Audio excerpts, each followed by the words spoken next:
ব্যবসায়ী হরিশ বাগলা। যশোর রোডের অভিজাত আবাসন থেকে তাকে গ্রেফতার করা হয়েছে। 30টিরও বেশি সংস্থা খোলার নামে ব্যাংক লোন নিয়েছিল সে। ব্যবসায়ী এবং স্ত্রীর নামে 190 কোটি টাকার প্রতারণা। ব্যাংকের অভিযোগে তদন্ত শুরু করে ইডি। অবশেষে গ্রেফতার ইডির জালে কলকাতার ব্যবসায়ী হরিশ বাগলা। লেনিন সরণিতে এই প্রতারকের অফিস রয়েছে। জয়সওয়াল বিল্ডিং এ হরিশ বাগলার অফিসের খোঁজ মিলেছে। প্রতারকের অফিসে পৌঁছে গেছে নিউজ 18 বাংলা। সরাসরি চলে যাব, আমার সঙ্গে রয়েছে আমার সহকর্মী সুস্মিতা। সুস্মিতা, কি দেখছো এই অফিসে গিয়ে? এই অফিস কি এখনো চালু আছে নাকি আগেই বন্ধ হয়ে গেছে?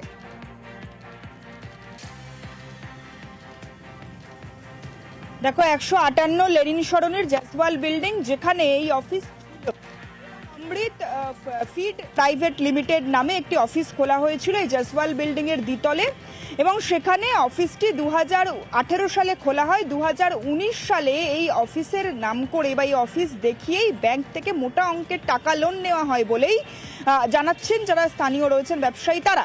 পরবর্তী সময়ে সেই লোন শোধ দিতে না পারায় ব্যাংক থেকে এসেই 2020 সালে সেই অফিস বন্ধ করে দেওয়া হয়, এমনটাও ব্যবসায়ীরা বলছেন। কিন্তু ইতিমধ্যে 2020 সালের পর থেকে এই ব্যবসায়ীকে আর এই জয়সওয়াল বিল্ডিং এ দেখা যায়নি।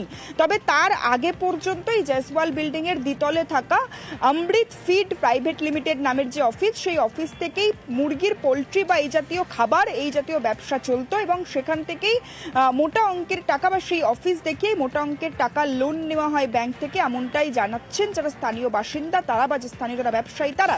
এবং পরবর্তী সময় ব্যাংক থেকে এসেই সেই অফিস বন্ধ করে দেওয়া হয়। এই মুহূর্তে তালা বন্ধ সেই অফিস। যদিও ক্যামেরার সামনে এই যে বিল্ডিং এর যারা নিরাপত্তা রক্ষী রয়েছে, যারা আশপাশের ব্যবসায়ী রয়েছে, তারা কেউ মুখ খুলতে নারাজ। তবে তারা প্রত্যেকেই বলছেন যে এখানে সেই অফিস ছিল, কিন্তু ব্যাংক থেকে এসেই পরবর্তী সময় 2020 সাল নাগাদ করোনা সময়কালে সেই অফিস বন্ধ করে দেওয়া হয়।